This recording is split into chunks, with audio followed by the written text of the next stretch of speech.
Well, welcome, dear listeners, to this special bonus episode of the Into the Gloom podcast. I am here today with Janine Pipe. How are you doing, Janine? I am very well, thank you. And thank you for inviting me on. Of course, of course. You know, you're getting to live a nerd's dream. Yes. You not only got to write a nonfiction book focused on one of your favorite movies, but you got to interact with numerous professionals that were associated with the film's production. And so before we get into anything else, can you just share a bit about maybe you can say, roller coaster of emotions that you've been experiencing through the last few months as you've put this nonfiction book together focused on one of your favorite films, Dog Soldiers? Of course. I think the emotion that's been the most is just excitement. I've just been so excited every single time that I spoke to someone. Nervous, very, very nervous, because these people mean so much to me. But thankfully, every single celebrity that I spoke to was really reassuring and down to earth, because they're media trained. They know how to put you at ease and that kind of thing. But yeah, there's been a lot of, is this really happening? Pinch me. I hope I'm not going to wake up from a big fever dream any moment. A lot of feeling very lucky insofar that it was kind of right place, right time with pictures and things like that. And also a lot of feeling actually really pleased with myself that I was kind of brave enough to reach out to these people and to say, I've got this idea, let's roll with it, kind of thing, because they, it could have all come to a grinding halt right at the start if Neil had said, I don't want to do that. And I would have been like, right, okay, that's that crossed off and never attempted again then. Brilliant. But thankfully because the film is so well loved and because everybody involved with it was just more than happy to talk about it and to relive those memories. And some of them haven't seen each other for years and years, so there was quite a lot of when you talk to Kev, ask him this, and when you talk to Sean, please send my love. It was really Kev McKidd said the whole production was like a true bromance, was what he called it, that they really were like a family and they would have died for each other by the end of it. And that still rang true when I was speaking to them. They might not have contacted each other for 10 years because their paths had gone different ways, but they were still asking after one another and cheering each other on. And that was just so wonderful. That is really cool to hear. Yeah. I've never worked in Hollywood. I've never worked on a film, but I have done some acting in some plays in the past. And just the familial bond that you can form with certain people, especially if one of the plays that I did, there were multiple parts. And so it was coming back to it year after year with a lot of the same actors, a lot of the same crew, and you become like family. And it's interesting that it can depend on the production, it can depend on the people, whether you stay in touch, whether it's phone calls, whether it's texts, Zoom calls or physical meetups throughout the years. But what I have noticed is that even with people that maybe you lose touch with throughout the years, when you get back together, that bond is still there, and it's almost like you can pick up where you left off. And so it's awesome to hear that this group of individuals that got together for a fairly low budget film so long ago, and have many of these actors have gone on to be very successful in their craft. And so to hear that they still have that relationship and connection and bond formed is really cool.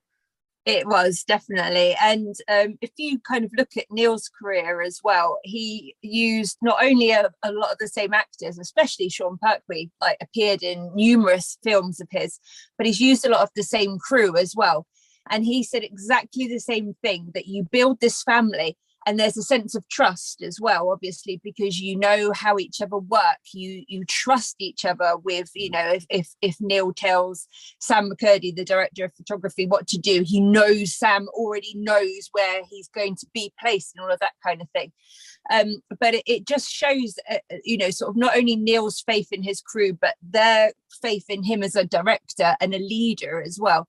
And if he wasn't any good at it, and if he wasn't a nice person along with it, those people wouldn't keep coming back to him. Sean Pertwee has no need to keep coming back to Neil's films. You know, he made it big in Gotham. He could do whatever he wants now, but he chooses to go back and work with Neil.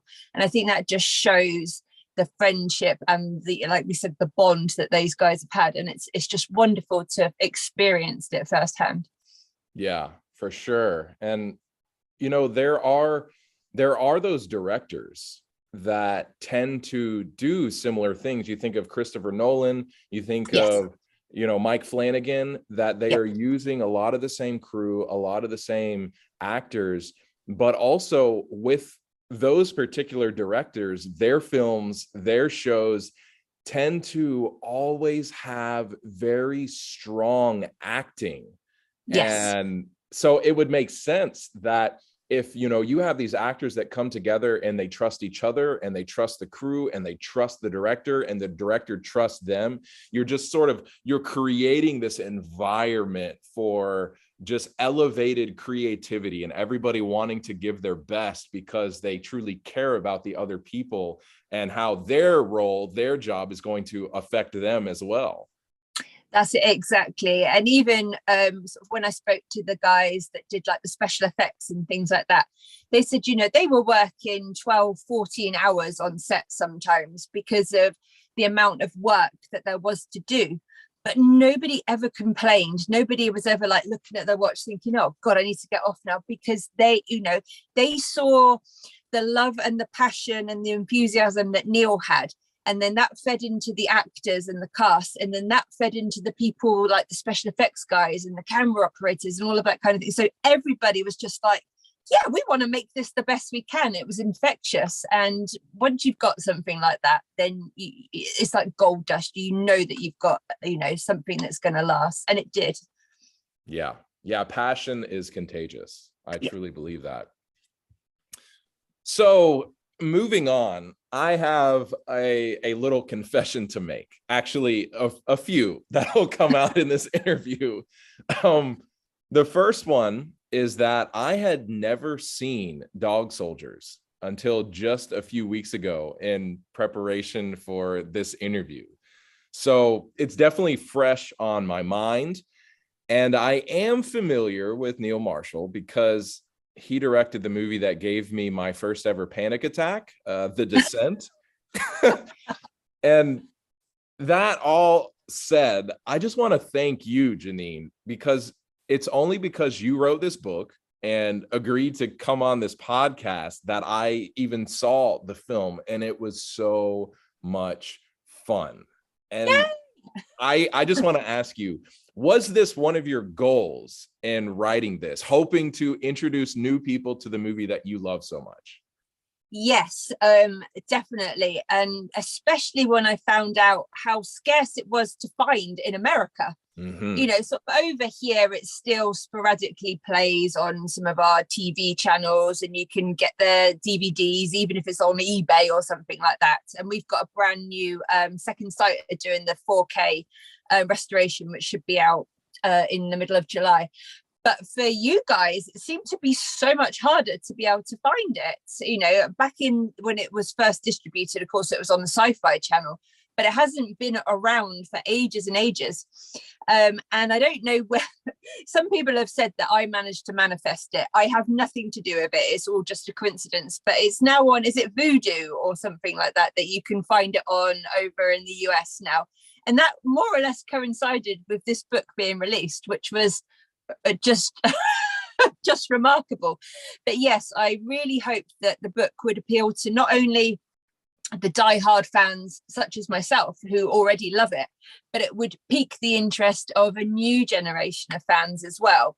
And it does seem to have done that, definitely. A lot of people have contacted me and said that they might not have picked up Sausages yet, but they've certainly watch the film because they've seen the amount of, you know, positivity generated about the movie at the moment. And that's, you know, if something I've done has created a new fan base for Neil, then that's more than I could ever have wished for. So yeah, it's amazing.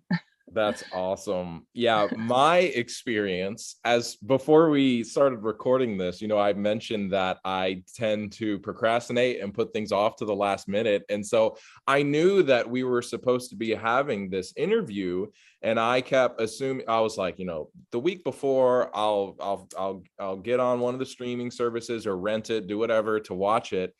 And I decided a little, you know, a few weeks ahead of time, oh, I'm going to go ahead and look and get this squared away. And I couldn't find it anywhere. I couldn't find it on any of the streaming services. I couldn't even pay to rent it on Amazon Prime. And so I was kind of scrambling and freaking out a little bit because as it was getting closer, I realized I put myself in a bind. I might not have time to get on eBay and order a DVD and have it get here. But the week before, I got back on just to sort of check. I think I pulled up IMDb, and you know, they have on their app, you can search a movie and it'll show you where it's streaming. And all of a sudden I saw that it was available on Amazon Prime.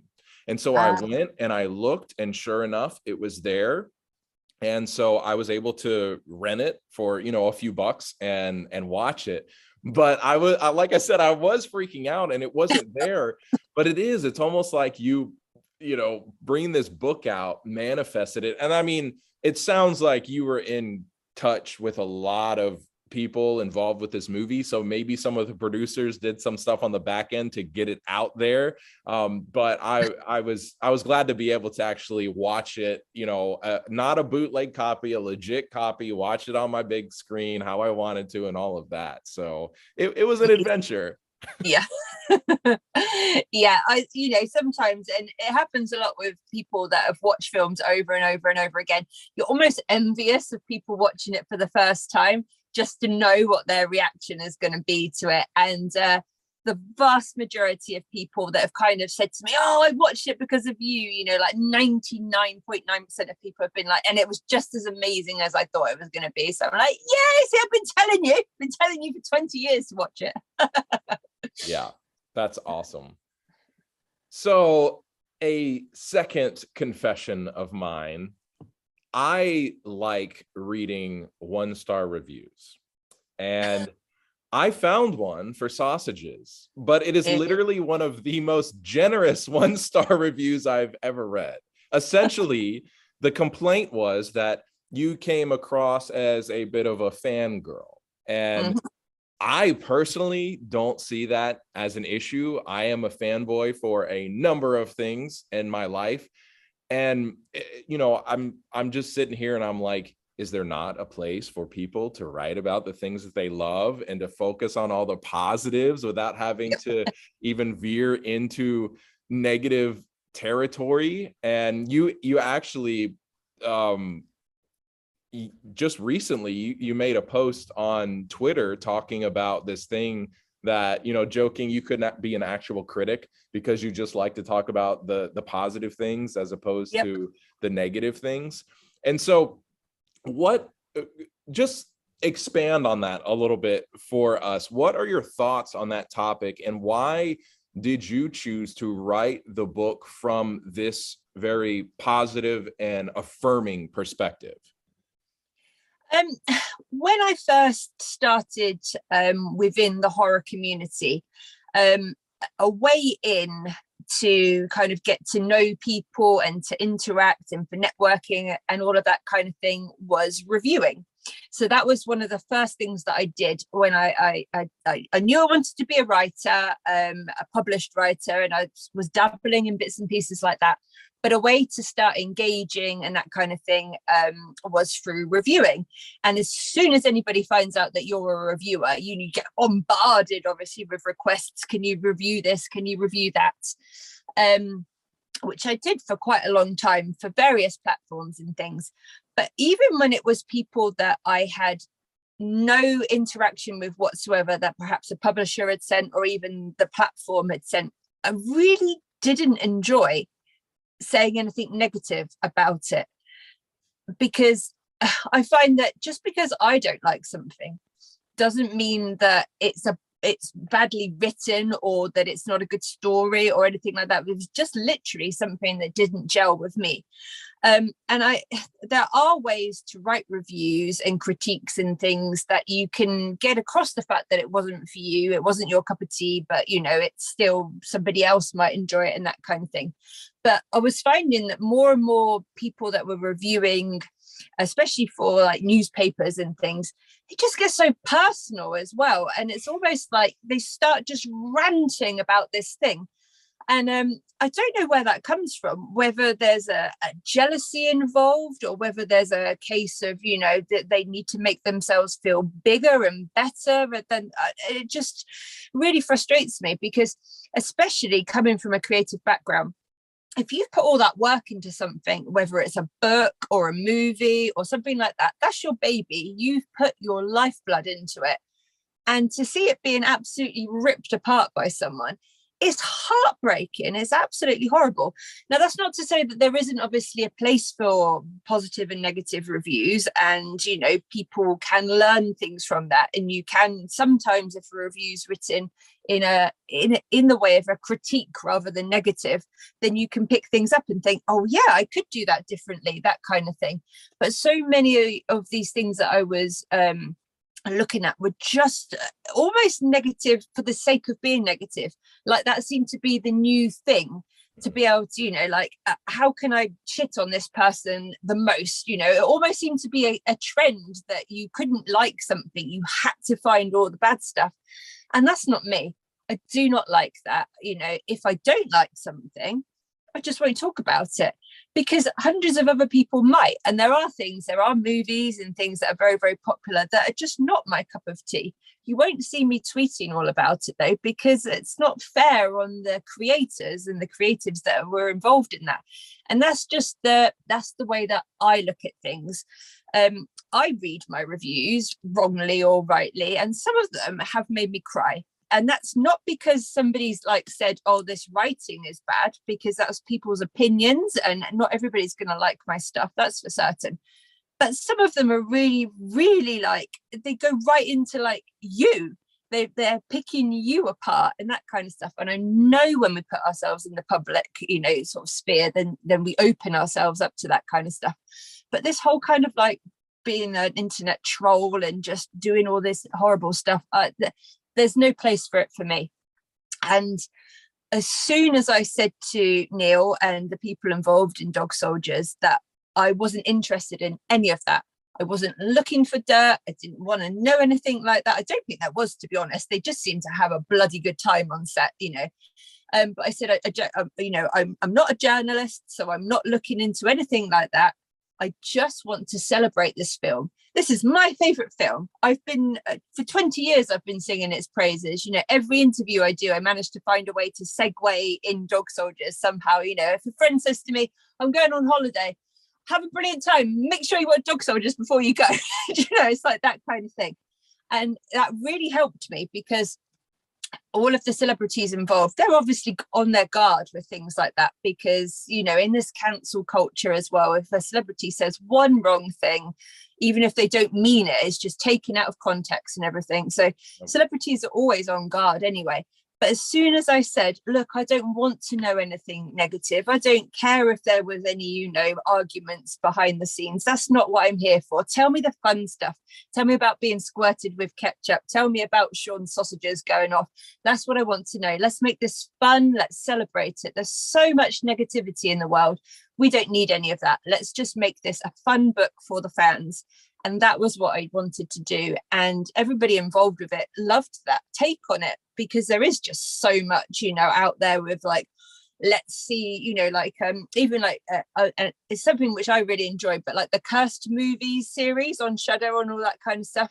You know, I find those kind of things really interesting, but they are looking at all the bad things that happened on the film sets and all of the arguments that came out of it and people that died from it and all that kind of stuff. And I just wanted this just to be fun. The film is fun. the guys had a blast making it, and I wanted that to reflect in the book, and hopefully it came across like that. Yeah, that's I agree with everything that you just said, you know, and as an author myself and as a reviewer as well, I resonate with that. You know, recently I came across a concept that, funnily enough, I'd never even thought of, but Sadie Hartman was talking about how she wanted to change the way that she did reviews and sort of get rid of the rating system, get rid of the stars, and just talk about the content. And at first, when I heard that, I sort of laughed and I was like, you know, why would anybody do that? But then I started seeing reviews come out like that, and I was talking to an author friend of mine, Spencer Hamilton, and he said, he was like, that convinced me. I want to go that route. I've encountered way too much drama with people because everybody sees the rating system differently. 3 stars to somebody is great. 3 stars to someone else feels like you are shitting all over their baby, you know, and so it just takes away some of the drama and allows some of the ease and the honesty to come out in the review. And so I have, in the past number of months, I've started doing that too. And I have noticed that the review comes easier. I feel less in my head about hitting send, about hitting publish. And it's just been great. And I really appreciate it. And also, you know, I have tried to be more mindful, even within my reviews, in the wording, that even if there was something that I didn't care for or didn't like too much, to ask myself, is it necessary to include it? Because sometimes I think it might be necessary. And once again, I like reading 1-star reviews, and I have found a number of books that include some of my favorite tropes based on the 1-star reviews that said, "Oh, this book has this and I hate it." And for me, I'm like, "Oh, well, I love it. I'm going to jump all over that." And so just all around, I like the mindset of, we can talk about books, we can give reviews without feeling the need to trash any author or drag anybody down or only focus on the negatives. And it is possible to give a review for a book or a movie and not even touch on the things that led you to not give it 5 stars or 10 stars or whatever. Exactly. And I feel similarly about the star rating as well, for the very reason that you just said, that it's so subjective. You know, I know people that they would only give a 5-star if it is literally the best thing in the world, you know, it's blown their mind away. And then other people give 5 stars because they like it, or they just like the author, kind of thing. And then again with the 3 stars, some people, because a 3-star means they enjoyed it. Yeah. You know, a 3-star is supposed to mean I liked this book. So some of us take a 3-star as like, oh yeah, that's great, they liked it. And other people, like, say it's the end of the world if they get a 3-star review.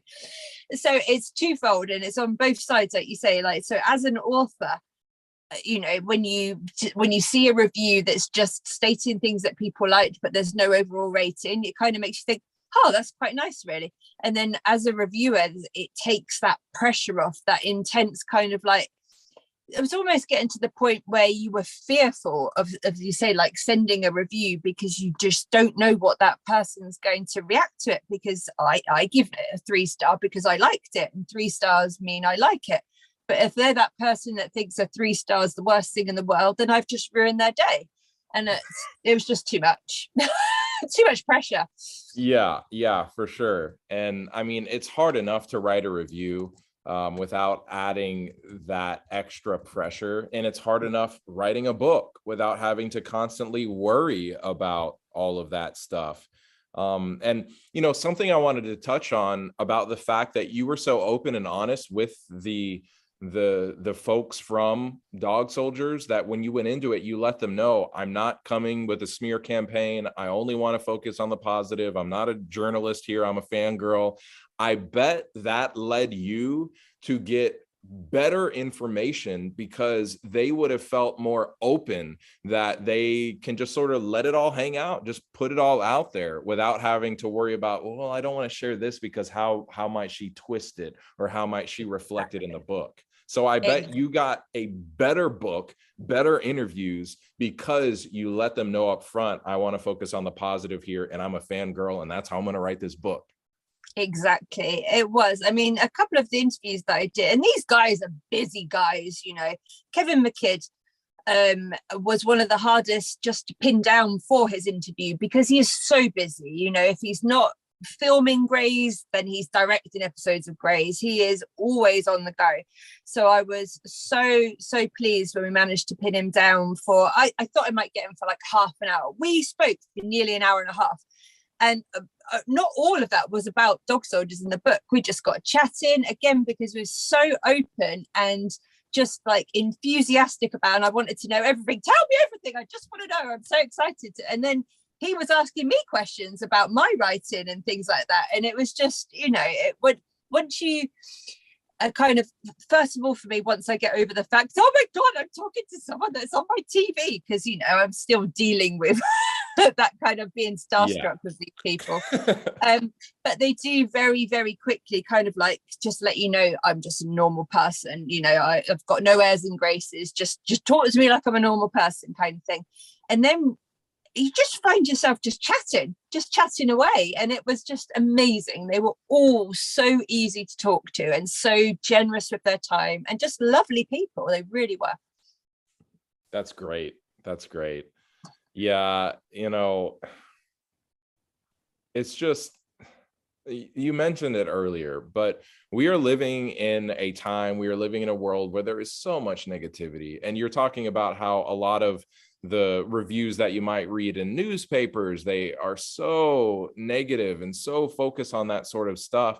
And I imagine it's because the news cycle out there, especially any sort of mainstream news, they are constantly focusing on the negative, and they are going to lead with that because that's what sells. That's what gets people coming and watching. And I know for many of us, it's just, I'm exhausted. Like I'm done with that. Like, come on, give me some fun here. And when you're reading a book about a fictional movie that you love, like, come on, that's what I want. That's what I need. I know, but believe me, there have been, well, you looked at some of the reviews, there have been people that have criticized that, you know, sort of like, I don't know, did they want me to find did they want there to be fallings out? Did they want Neil to be some sort of dictator? I don't know what they were expecting, but they certainly didn't get any of that, and they weren't very happy about it. Sorry. Yeah, exactly. It's almost like maybe that is one of the, I mean, many negative aspects of reality television, that we expect everything to be uber dramatic and uber stressful and uber toxic, when that is not always the case, as you have proved with this book and with all these interviews.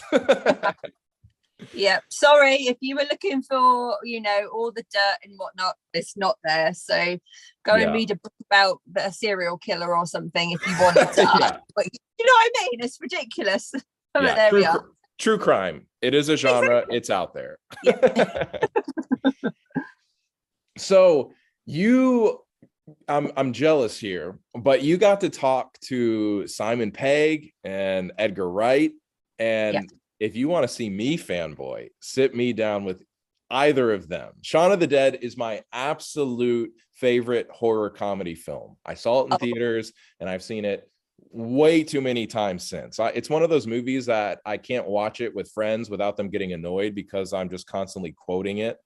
But what were your specific interactions with them like? Again, they were both only via email. So even though I was still like sweating and, you know, like red face and excited, it didn't come off quite as much because I could calmly compose an email to them. But yeah, just to, even just that small interaction, even just them replying to the email that we kind of sent out and said, would you please have 5 minutes to respond to this, whatnot, was just, and I remember the first time that email kind of came through, from Simon Pegg, and I was like, he's replied to my email, oh my God. And again, he was just so nice, just a really, really nice guy, just because obviously there's the sort of interview bit that I did with him, but then we had a few back and forth emails and whatnot as well, and just lovely person. And so is Edgar. I mean, he's massively busy. And he kind of like they were very quick interactions, but it was still interactions. He still took that time to say, I can't say too much, I'm in the middle of promoting this, I'm in the middle of doing that, but here's something that you can use. And and every single person, there were a couple of people that we reached out to that couldn't commit to a comment or an interview just because they were literally on set and just couldn't spare any time. But even they bothered to reply and said, but I love Neil and I love this movie, so I wish you the best with this book, kind of thing. And that was, again, just an amazing thing. Not one person turned around and said, I'm not doing that, I don't like Neil and I don't want anything to do with it. There was nothing like that. Every person was just like, I wish you all the best of it. When the book comes out, I'll grab a copy and that kind of thing. So it was just mind-blowing. Yeah. Awesome. You've previously published your own collection of horror fiction short stories entitled Twisted, and edited the provocative and blood-soaked women in horror anthology entitled Slash Her, which I read and gave a glowing review for, and includes a number of my spooky friends. But I want to ask you, what are some of the differences and similarities between writing, publishing, and editing fiction versus nonfiction? Again, with everything, it's very subjective, but personally for me, I find writing nonfiction way easier than fiction. And the reason for that being, you're not constantly second guessing yourself, because when you write fiction, it's always like, oh, I've suddenly got this massive plot hole. Now I've got to go and fix that. And this character would never have done that. That's so unbelievable. And all of that kind of stuff. You're constantly, making sure that different things work. And have I just written a story that's exactly the same as something I've read the other day? And just, all of that kind of stuff that goes with fiction. Whereas writing sausages was literally just, I was writing about something that already existed. So I found it very, very easy. And especially because I did it as would make sense chronologically. So, with speaking to the different people, the interviews, and mainly, of course, with Neil, of course, we started off with a little bit about him, and then about how the idea for the film formed, and then how to get it into pre-production, and then the actual movie, and so on and so on and so on. And it just flowed. It was really easy to do. And again, because it was just something that was like, yes, I get to write about this today, I'm so excited to tell everyone about this part, kind of thing. I loved writing it. I'd be sort of tapping away, and like my husband would be like, it's midnight, you need to come to bed now. Oh my goodness, I can't believe I've been sat here writing for that amount of time. And it was just, so I found it much easier, because I wasn't thinking all of that, all the time about, should I write this? Should I not write that? Is that going to happen? Is that going to affect this later on in the story? It was just easier for me. And as far as similarities kind of go, just insofar as making, I knew, because with Twisted, I self-published it. So I did everything myself. Although I did get somebody did format it for me, because I can't do anything like that. I can barely use Word, let alone make a book look pretty. But I knew that with this, I had to go for a press. I had to have a publisher to do all of the the bits to make it look as good as it does. And full kudos to Christian at Encyclopocalypse, because he put so much work into it. He was cursing me, whenever I'd be like, I've got another 100 photos for you to process and to make black and white and to print to the right size and all this kind of stuff. But it looks beautiful inside, and that's something which was so important as well, because with a storybook, you expect it just to be words, but with something like this, if it was just words, you'd be disappointed, because you're wanting to see those behind the scene photos. You're wanting to see, you know, the original shot list pictures that Neil drew. You want to see inserts of the script and all that kind of stuff. So there was no way I could have done that myself. So that would be sort of a similarity, is just making sure that you've got someone that can pretty it for you, for want of a better word, to make it look professional. And that was definitely what the press did for me. But and sort of going ahead in the future, I'd love to do more stuff like this, because it is just something which I found just so easy to do. And that wasn't because, you know, like I some sort of expert at this kind of thing. It was just, I enjoyed it so much. I really did. And sometimes with fiction, especially if you're trying to hit a deadline for fiction, and you're forcing an idea to come because it has to fit for something, that can really, you know, like sort of that can affect your creativity. And when you read back at something that you've been kind of forced to do because you've got a looming deadline, it's not always your best work. Whereas with this, as I said, I was having to kind of like tell myself to stop because I needed to sleep. Wow. Yeah, that's awesome. You know, I've had experiences like that with different creative endeavors, and it is when you can get to that point where you are creating just for the joy of it, and all the thoughts of what are people going to think, what sort of reviews are going to come out, how's it going to sell, will people get this, all those questions sort of just fall by the wayside, and you're just having fun. But the interesting thing on that is that typically when an author or a creator is having fun with what they are creating, that easily transfers over to the reader, to the watcher, to the consumer. And so it's really, it's a nice flow state to get into, for sure. Definitely, yeah. You know, sort of as with most of us, you know, even though my kind of like day job is also creative and writing, you have to do all of that first. And you know, I'm a mum and a wife, and I've got a house to run and shopping to do and meals to, and all of that kind of stuff. So you kind of have, once you've got all of that and you're already tired in the evening, if you were then writing something that you didn't have a passion for, it does become almost a chore. And you almost like could get resentful with, oh, I need to write this now and I really don't want to, but I've got to do this kind of thing. And there was nothing with this at all. It was just a pure joy from the moment of the idea, you know, to submitting it over to the press and receiving the first proof and being like, oh my God, I actually did this. It's just been amazing. That's awesome. No, it is, your joy about it is contagious. It's just, you're glowing about it every time you talk about it, any video I've seen of you talking about it. And that is just, it's really cool to see. And I'm sure for others that are maybe thinking about taking on a project like this, it would be very encouraging. So yeah. Speaking of encouragement and excitement, just today, you made a tweet that caught my attention. And so, and just for our listeners, I did run this by Janine ahead of time and let her know that I wanted to do this, and she gave me the okay. So I'm not fully putting her on the spot here, but I want to just read this tweet. Mm-hmm. You wrote, I want to work in production. There, I said it.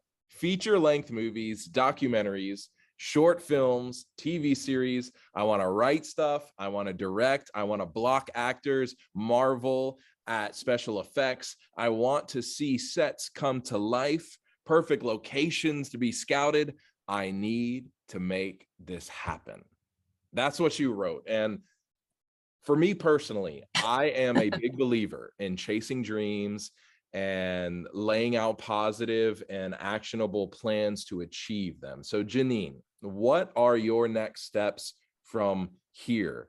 If there are any producers listening right now, just sell yourself to them. Well, as most of us as creators, I've always got lots of ideas kind of just flying around. So the one thing, well, there's several things which I would love to do. I would love to be involved in a found footage movie.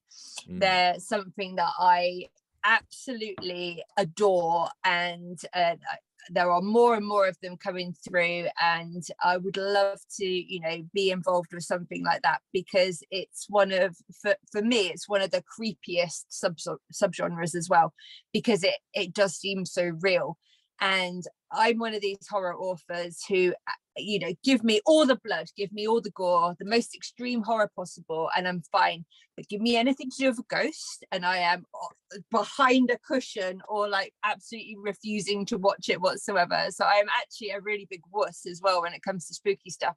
So therefore, found footage things, I actually find myself, it's that love-hate kind of thing, because I'm like, oh my goodness, I don't want to look, I need to look, I need to look kind of thing.